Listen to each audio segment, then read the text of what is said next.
Palu. Selamat sore Pak Bagio ya. Selamat sore. Perkenalkan Pak, nama saya Pak Suyitno.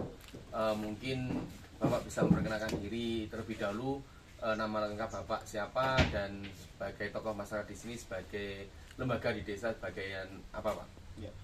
Oke, nama saya Bagio Sulaksono. Di sini saya mewakili masyarakat atas nama dari lembaga ya, dari lembaga pemberdayaan masyarakat atau LPMD ya. Ya, yang Bisa. juga mewakili tokoh masyarakat termasuk Tokoh masyarakat.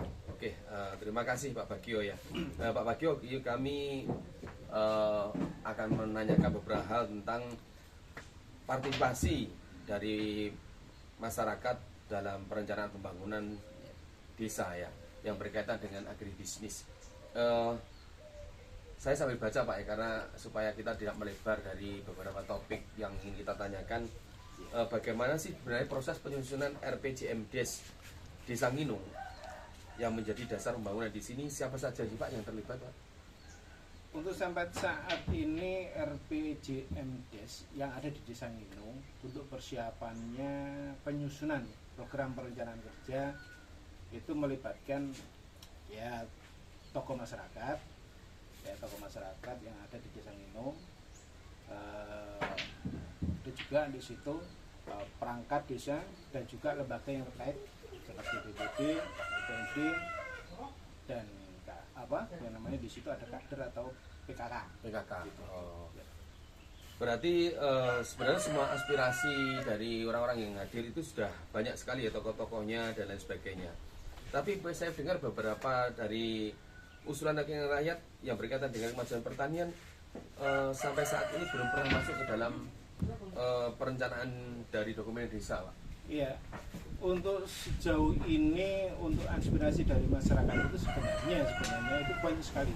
Akan tetapi sampai saat ini memang perencanaan kerja yang ada itu masih sebatas program pembangunan secara fisik. Jadi untuk non fisiknya, untuk pemberdayaan seperti pertanian itu masih belum berjalan. Jadi lebih cenderung Di di pembangunan pembangunan fisiknya. fisiknya. Jadi kalau untuk program-program tentang kemajuan dari bidang pertanian, kayak yang bagaimana caranya membuat ekonomi kehidupan masyarakat itu bisa baik dari bidang pertanian Masih pernah belum tersentuh, ya? terjangkau. Iya.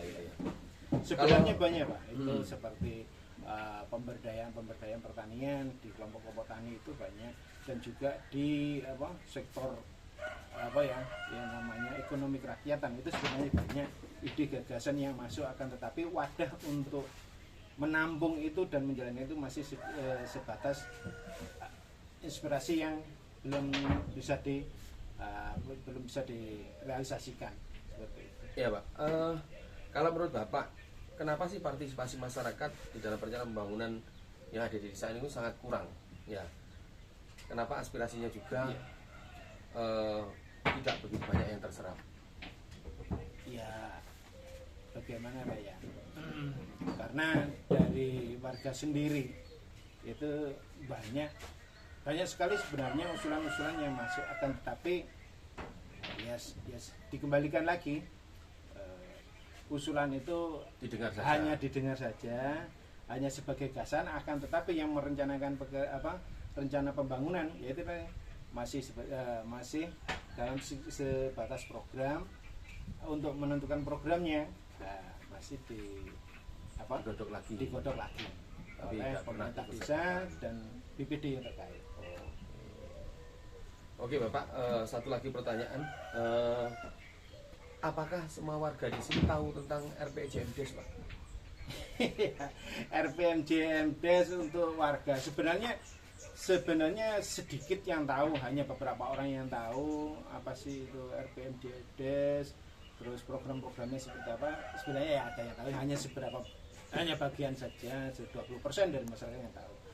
Nah, kebanyakan masyarakat itu hanya mengetahui perencanaan dan pekerjaan-pekerjaan yang dilakukan oleh para perangkat desa, akan tetapi itu pekerjaan apa masyarakat kurang mengerti, hanya sebatas informasi-informasi yang simpang siur. Berarti sosialisasinya Dari kurang. Hanya masyarakat. pengumuman biasa ditempel di balai desa kayak gitu. Hanya pamflet-pamflet atau banner-banner yang hasil dari rencana kerja dan hasil pekerjaan yang dipasang di sudut-sudut desa, dan masyarakat ya juga tidak mau bukan tidak mau tahu, akan tetapi masih acuh untuk masuk lebih dalam gitu. Karena apa, keterlibatan masyarakat desa masih apa ya, kurang di apa, aspirasinya belum bisa didengar, akhirnya masyarakat yang kurang ikut andil gitu. Oke Pak, terima kasih banyak atas beberapa wawancaranya. Terima kasih banyak sebagai aspirasi saya untuk menyusun program laporan dari tugas saya. Terima kasih. Siap.